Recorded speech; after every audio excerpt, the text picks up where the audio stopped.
São sobre a descriminalização do uso de drogas que decorreu na conferência este ano virtual da AIDS 2020, foi possível apresentar em nome da Unite, que é uma ONG do qual sou fundador e presidente, e apresentar um trabalho precisamente sobre as conclusões que a nossa ONG retirou de uma reunião que decorreu o ano passado aqui em Portugal, na cidade do Porto, quando da Conferência Internacional da International Harm Reduction Conference. A nossa ONG, a Unite, é uma rede global de parlamentares comprometidos com o objetivo de acabar com as doenças infecciosas como uma ameaça de saúde global. Já estamos presentes em mais de 55 países, em 6 diferentes continentes, e reunimos um conjunto de políticos, mas não só, especialistas, cientistas, representantes da sociedade civil,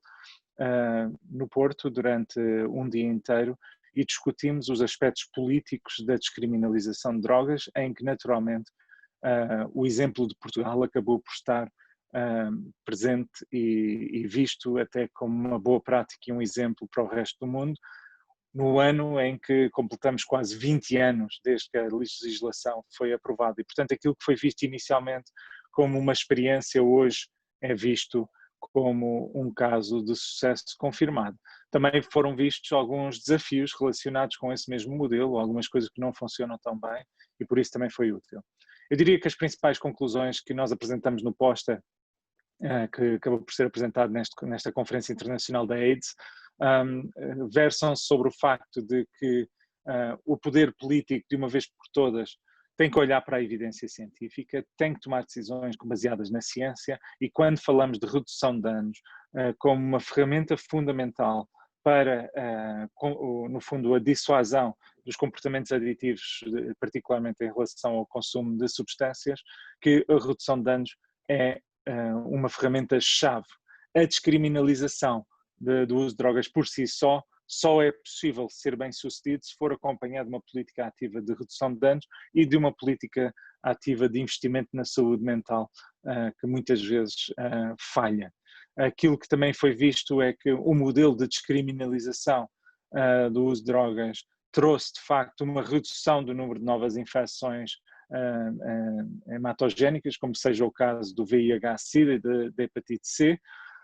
Verificou-se uma diminuição da criminalidade. Não se verificou, ao contrário do que tinha sido dito pelos críticos na altura, um aumento do consumo destas drogas. Aliás, quando nos comparamos com outros países europeus, Portugal, em média, está abaixo da média europeia em termos de consumo de drogas. Há naturalmente desafios que têm que ser resolvidos, como é o caso do aumento do uso de cannabis e seus derivados. Claramente não está a ter uma resposta por via da descriminalização, mas, retirando isso, de facto é uma política que internacionalmente foi vista como muito positiva. Aquilo que também ficou muito claro é que a saúde prisional tem de ser considerada saúde pública, ou seja, aquilo que acontece nas prisões tem impacto na comunidade. E, portanto, nós não termos uma política de saúde pública prisional mais orientada a resultados, ou seja, garantir que os reclusos tenham acesso aos cuidados de saúde necessários, garantir um papel mais proativo de rastreio de potenciais infecções, de tratamento das infecções, de redução de comportamentos de risco por via também de políticas de redução de danos. Vimos vários exemplos de outros países que foram registados que têm conseguido ter políticas de redução de danos, como sejam a partilha de troca de programas de trocas de seringas,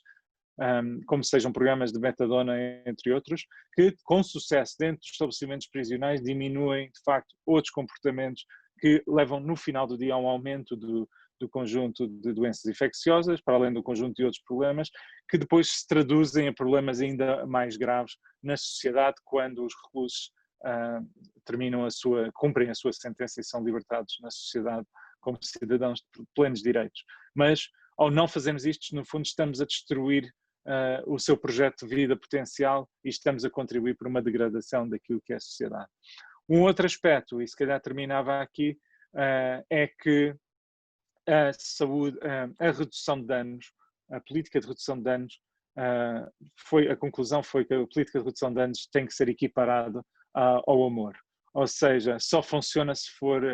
não condicional. E, portanto, tem que ser, de facto, garantido que todos tenham acesso sem restrições, sem barreiras. Este é um elemento fundamental para garantir que todos possam ter acesso e ter os resultados que nós desejamos de dissuasão de consumos e de diminuição de exposição de riscos da parte dos utilizadores que não conseguimos evitar que acabem por consumir. E, portanto, eu creio que foram conclusões muito importantes, que no contexto do Congresso da AIDS, o impacto no VIH é brutal, como nós sabemos,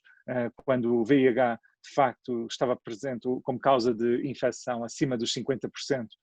entre utilizadores de drogas. Hoje, aqueles que utilizam substâncias endovenosas são responsáveis por menos de 2% das novas infecções de VIH-Sida em Portugal e, portanto, há aqui um impacto que não pode ser negado e, infelizmente, em muitos países do mundo continuamos com a política de olhar para os utilizadores de drogas como criminosos, em vez de olharmos para as pessoas que utilizam esta substância como alguém que precisa, de facto, de cuidados de saúde. E são esses os desafios que eu creio que saíram do nosso póster e esperemos que contribuam para melhores políticas públicas no futuro.